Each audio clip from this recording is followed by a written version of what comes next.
नमस्कार साथियों, स्वागत है आपका दीप ज्योतिष केंद्र में। आशा करता हूं आप सब कुशल मंगल होंगे। तो साथियों, बात करेंगे आज हम संतान पक्ष की।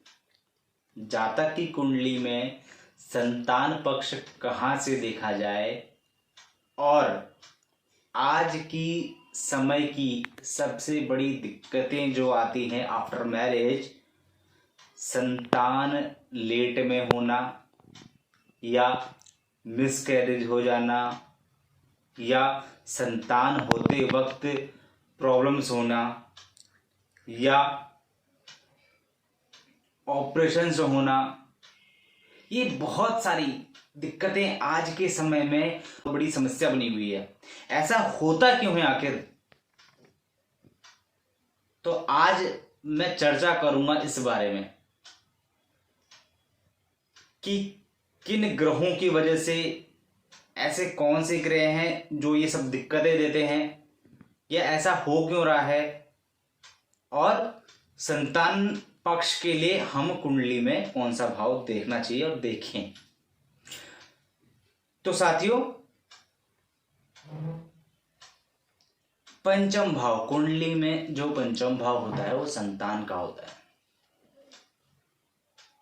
हालांकि पंचम भाव से हमें पढ़ाई का भी देखते हैं, पंचम भाव से हम लव मैरिज का भी देखते हैं, प्रेम संबंध देखते हैं, अफेयर्स देखते हैं। तो साथियों, फिफ्थ हाउस जो संतान का कारक है, संतान का भाव है। तो साथियों, जब हम बात करते हैं संतान भाव की, तो जो ये मिसकैरेज होते हैं, होते क्यों हैं? होता क्या है, अगर पंचमेश, पांचवा भाव, पांचवें भाव में बैठी हुई राशि, मान लिया पांचवें भाव में हमारी बैठी है सिंह राशि। अब सिंह राशि के स्वामी कौन है? सूर्य। यदि सूर्य स्वराशि है, किसी शुभ स्थान में जाके बैठ गए हैं, लगन में बैठ गए हैं, सेकंड हाउस में बैठ गए हैं, सप्तम में बैठ गए हैं, नवम में बैठ गए हैं, दशम भाव में बैठ गए हैं, तो ठीक है। और पंचम में शुभ दृष्टि है, तो संतान उत्पत्ति में जातक की कुंडली में अगर ऐसा है तो कोई समस्या नहीं है। लेकिन अगर पंचमें, छठे, आठवें और 12वें भाव में है, ये अपने से द्वादश यानी कि चौथे भाव में आ जाए, तो भी कहीं ना कहीं संतान होने में देरी हो सकती है या समस्याएं आ सकती हैं। और अशुभ दृष्टि और पड़े तो काफी देरी हो सकती है। शनि की दृष्टि हो, शनि क्या है, बहुत धीरे चलता है, तो इसीलिए संतान उत्पत्ति होने में भी देरी हो सकती है। इसी के विपरीत अगर फिफ्थ हाउस में राहु विराजमान हो और मंगल की दृष्टि हो, शनि की दृष्टि हो, मतलब पापी ग्रह या क्रूर ग्रह के लीजिए, उनकी दृष्टि हो, और पंचम भाव में राहु विराजमान हो और पंचमी अष्टम में हो या छठे हाउस में हो, तो मिसकैरेज के योग बनते हैं। और 90% केसेस ऐसे होते हैं, इन केसेस में जो है मिसकैरेज हो जाता है।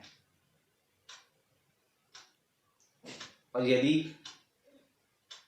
पंचम भाव में राहु और शुभ दृष्टि हो, पंचम भाव में हो, गुरु की शुभ दृष्टि हो, शुक्र की शुभ दृष्टि हो, बुध की शुभ दृष्टि हो, तो नॉर्मल है, क्योंकि हम सिर्फ एक प्लेनेट को लेके हम प्रेडिक्शन नहीं कर सकते हैं, उसमें हमें कई चीजें देखनी पड़ती हैं। लेकिन कहीं ना कहीं जो मिसकैरेज होते हैं वो राहु केतु की युति की वजह से होते हैं, या पंचम भाव में राहु बैठा हो, या पंचमेश की स्थिति खराब हो, अशुभ दृष्टियां हो, क्रूर दृष्टियां हो, पाप कर्तरी हो पंचम भाव, इस वजह से वो समस्याएं आ जाती हैं। केतु बैठे हो पंचम भाव में और कोई शुभ दृष्टि ना हो, अशुभ हो, एबॉर्शन, मिसकैरेज केतु भी करवाता है। तो साथियों, अगर कभी भी समस्या ऐसी आती है तो हमें किसी ब्राह्मण, किसी आचार्य, किसी एस्ट्रोलॉजर के पास जाके अपनी कुंडली को एनालाइज करवाना चाहिए, ताकि वो हमारी जो समस्या है, जो होने वाली है या हो रही हैं, उनका उपाय हो सके, सही उपाय हो सके। यदि आप उनका उपाय करोगे तो कहीं ना कहीं जो आपके कष्ट है ना, वो बहुत कम हो जाएंगे। वो जो समस्याएं आ रही हैं वो शायद ना हो।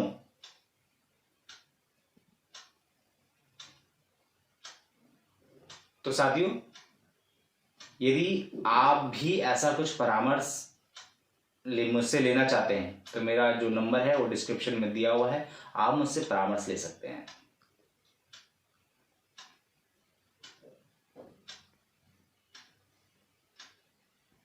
और यदि आपको ये वीडियो पसंद आई हो तो लाइक करें, कमेंट करें, शेयर करें और सब्सक्राइब करें। आज के लिए धन्यवाद। जय श्री राम।